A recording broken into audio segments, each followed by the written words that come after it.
Praise the Lord. एक बार फिर से हमारे इस चैनल मिडनाइट रॉकेट में आपका स्वागत है। पिछली वीडियो में हमने अय्यूब के बारे में देखा। आज हम कुछ और आगे सीखेंगे।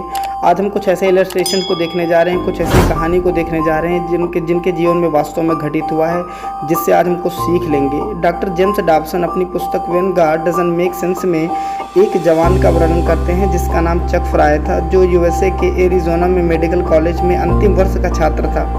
कैरन नाम की लड़की से उसका विवाह हुआ था। वे दोनों बहुत समर्पित मसीही थे। उन्होंने निर्णय किया कि वे मिशनरी होकर साउथ अफ्रीका के जंगलों में जाएंगे, जहां तक परमेश्वर का वचन नहीं पहुंचा, और ऐसी जगह में जाकर मेडिकल मिनिस्ट्री शुरू करेंगे। लोगों को प्रभु यीशु मसीह का संदेश सुनाएंगे।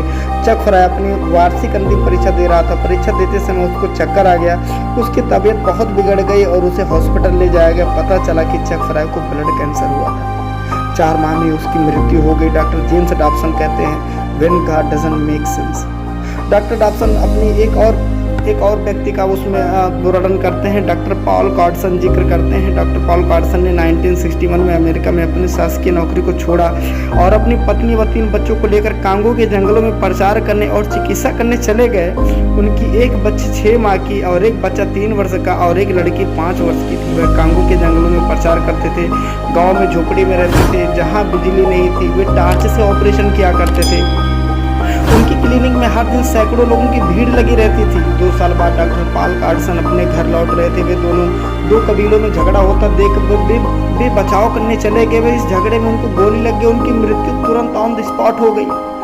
Doctor Hayden Robinson Christian today पत्रिका में एक और जवान का वर्णन करते हैं जिसका नाम डैनियल था।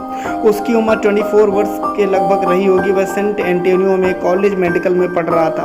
उसके ग्रेजुएशन का अवसर था। सब लोग आए हुए थे। माता पिता, भाई बहन, सास ससुर आए हुए थे। पत्नी खड़ी हुई मुस्कुरा रही थी। 4 माह का बेटा पत्नी की गोद में था। अगले दिन डॉक्टर डैनियल को ग्रेजुएशन के बाद रोड आइलैंड और इंटर्नशिप प्राप्त करने के लिए जाना था। उसने अपनी पत्नी से कहा कि घर में सब लोग जमा है, इसलिए आप यहीं रहो तो अच्छा होगा। मैं अपनी उपस्थिति दर्ज करा करके वापस लौट आऊँगा। दूसरे दिन जब वह यात्रा कर रहे थे, पहाड़ के ऊपर एक घुमावदार मोड़ पर एक ट्रक ड्राइवर ने अपना नियंत्रण खो दिया, क्योंकि बहुत शराब पिया हुआ था। शराब पिए हुए ट्रक ड्राइवर ने अपना ट्रक डैनियल की कार से टकरा दिया और डैनियल की मृत्यु उसी घटनास्थल पर हो जाती है। उसका जीवन समाप्त हो गया। ना केवल उसका जीवन बल्कि उसका अध्ययन भी समाप्त हो गया। उसका अनुभव भी समाप्त हो गया। उसके जीवन का जो स्वप्न था वो भी समाप्त हो गया। उसका उत्साह भी समाप्त हो गया। उसके माता पिता की जो आशाएं थी वो भी समाप्त हो गई। 4 माह के बेटे के लिए उसकी जो योजना थी वो भी समाप्त हो गई। उसके बाद डॉक्टर हेडन रॉबिन्सन लिखते हैं कि एक महिला है जिसकी उम्र 96 वर्ष की थी। वह नर्सिंग होम में भर्ती है। वह अपना सिर झुकाकर व्हील चेयर पर बैठी है।